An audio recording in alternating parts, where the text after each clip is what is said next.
Olá, este é o Yes TV Notícias da quarta-feira, dia 1º de fevereiro de 2023. Finalmente chegou fevereiro, hein? Depois de tanto tempo, chegou o mês de fevereiro. E na edição de hoje eu trago para vocês as principais notícias que são destaques no Brasil e no mundo. Olha só, eu recebi um vídeo, eu vou trazer para você essa notícia de um casal iraniano que ele foi condenado a 10 anos de prisão após postar um vídeo dançando em público. É esse vídeo aí, ó. Eles dançando, eles são influencer, digital influencer, né? Eles dançando lá no Irã. E eu trouxe uma matéria completa para você, explicando. Olha só, põe na...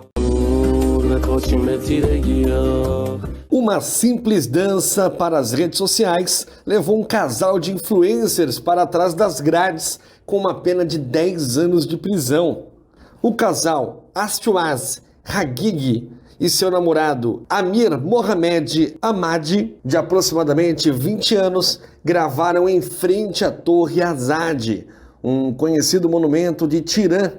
O vídeo viralizou e foi exaltado como um símbolo das liberdades reivindicadas pelos manifestantes do país que desde 2022 protestam contra o regime iraniano. Um tribunal de Tirã condenou o casal em 10 anos e 6 meses, proibindo o uso de internet e de sair do país.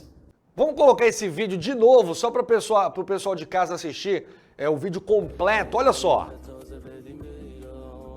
Ele foi, a nota que aparece, né, como você pode ver aí nas imagens, como as suas atividades são de influenciadores e tem milhões de seguidores, eles vão responder por incentivarem a corrupção e a prostituição pública e por se reunirem com a intenção de perturbar a segurança nacional.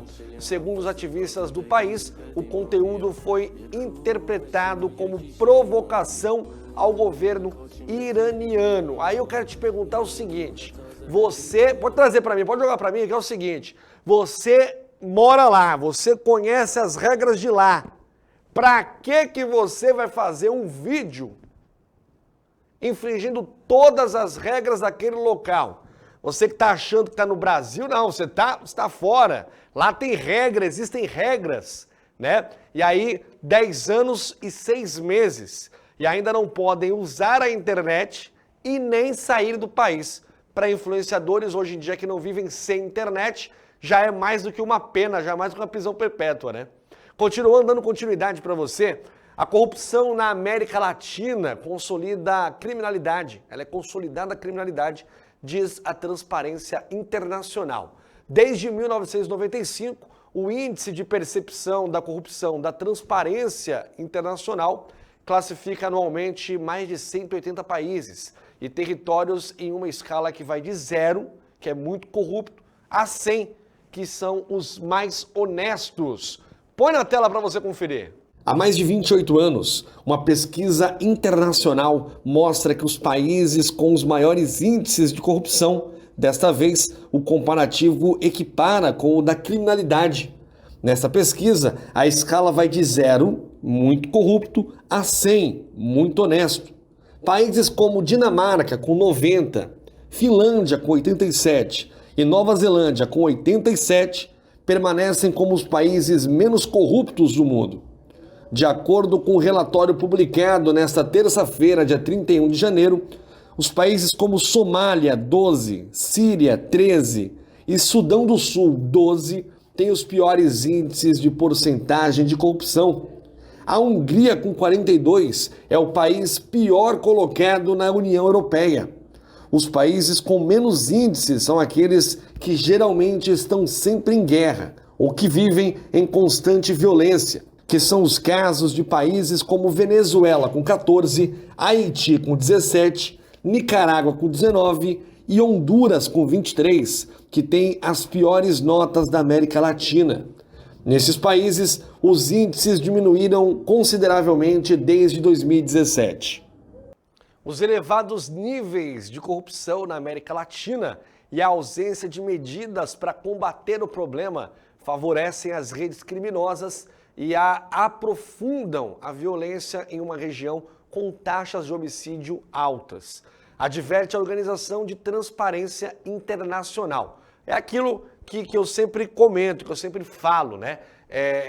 País que não preza, pela educação, país que não preza pela posição com a sua população, acaba se tornando um país, a população acaba se tornando refém da criminalidade, refém dessa questão de corrupção, né? Enquanto existir essa questão de ter políticos de estimação, seja para o lado A ou lado B, né? Enquanto firmarem que deve ter proteção ao invés de cobrança de políticos, nós teremos um país cada vez mais corrupto. Nós teremos um país cada vez mais violento, ou seja, está atrelado. Então, essa pesquisa ela só comprova isso, né? Os países que têm culturalmente, têm a educação como base, são os países menos corruptos, são os países com menos criminalidade.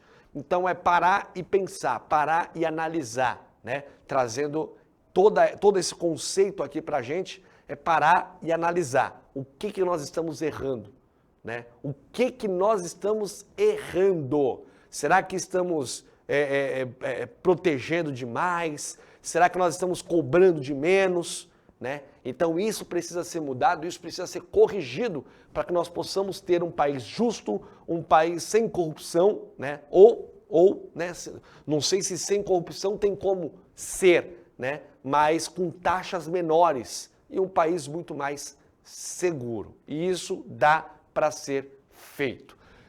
Voltando para a gente aqui no Brasil, as lojas americanas, como eu sempre venho trazendo para vocês, eles começaram demissões no Rio de Janeiro e em Porto Alegre, depois da varejista entrar na justiça impedindo o corte do fornecimento de luz e internet, começam os cortes de colaboradores pelo Brasil. Põe na tela, por favor. A crise que as lojas americanas vêm passando nos últimos tempos trouxe já no início da semana cortes pontuais no seu quadro de colaboradores. Ela que entrou em recuperação judicial no último dia 19 de janeiro, começou com a onda de demissões na cidade do Rio de Janeiro, que é a sua sede. Porém, logo chega em São Paulo, que tem o maior número de lojas e de centros de distribuição. No primeiro momento, os cortes são de colaboradores indiretos e em seguida afetará também os de regime CLT. E em outras cidades, com menos centros de distribuição, as demissões já começaram com colaboradores de menos de um ano de empresa. Ao todo, são aproximadamente 45 mil funcionários diretos e 60 mil indiretos. A varejista soma uma dívida de 43 bilhões de reais. Segundo o Sindicato dos Comerciantes da União Geral dos Trabalhadores, o corte atingiu aproximadamente 50 funcionários terceirizados na área de tecnologia, no Rio de Janeiro, São Paulo e Porto Alegre. A empresa já chamou seus executivos com cargos de diretoria que estão em home office desde o início da pandemia para retomarem as atividades presenciais. Isso seria uma maneira de induzir que eles peçam demissão e assim onerar menos para a empresa. Só vai permanecer em home office colaboradores da área administrativa na função de analista. Os cortes estão ocorrendo devido à necessidade de fechamento de lojas. Os números são incertos, mas existe a expectativa de que ao menos 30% dos pontos de vendas fechem as portas, ao fim de reduzir custos fixos em aluguel e pessoal. E aí, por fim, o que eu trago para vocês? Ao ligar no número indicado no site, o Televendas, a mensagem que o consumidor ouve é, abre aspas, prezado cliente, nosso serviço de televendas foi encerrado. Você pode aproveitar nossas ofertas pelo aplicativo e pelo site. Obrigado. Fecha aspas. Nessa questão aí, é triste, né? É muito triste ver uma empresa como Americanas, do porte da Americanas, né, fechar as suas portas, passar por uma situação como essa. E não adianta tapar o sol com a peneira e dizer que não, ela vai resolver essa questão. São 43 bilhões de reais em dívidas e que já veio acumulando. Não adianta falar também, após do governo atual. Não, já vem trazendo essa dívida há muitos anos atrás, né? Nessa postura que a Americanas ela tá passando, que a Americanas ela tá vivendo atualmente, né? É muito por má gestão. Muito por má gestão. Infelizmente, né? Americanas que tem vários clientes. Quem nunca comprou na Americanas, tanto no online quanto no físico, né? É triste, mais uma empresa de grande porte como Americanas fechando. E aí são muito mais funcionários desempregados. Isso que é o mais triste. Olha só, e a polícia pede prisão preventiva de aluna da USP que desviou quase R$ 1 milhão de formandos de medicina. Põe na tela. Alicia Dude Miller Veiga, de 25 anos, teve sua prisão preventiva decretada. A polícia indicou que foi cometido 9 vezes o mesmo crime de apropriação indébita em curso material, ou seja, que se apropria do bem de alguém sem o consentimento do mesmo. A aluna da USP de São Paulo é investigada por ter desviado R$ 937 mil que a sua turma da faculdade juntou para realizar a festa de formatura. O pedido de prisão preventiva se baseou no fato de que a polícia entendeu que, se continuar solta, ela poderá atrapalhar a investigação e fugir para outro estado ou país, já que se apropriou de vultosas quantias em dinheiro. Por meio de nota, o Ministério Público comunicou que vai canalizar as informações apresentadas pela polícia para afirmar a sua convicção a respeito dos fatos, o que poderá ensejar, né, o oferecimento de denúncias ou investigações complementares. É bonitinha, mas ordinária. É assim que dizem, né? É assim que dizem, é assim que o ditado diz. Linda, você olha para ela, você não diz nada sobre isso, e ela deu um chapéu em todo mundo com mais de R$ 1 milhão, né? E na USP, hein?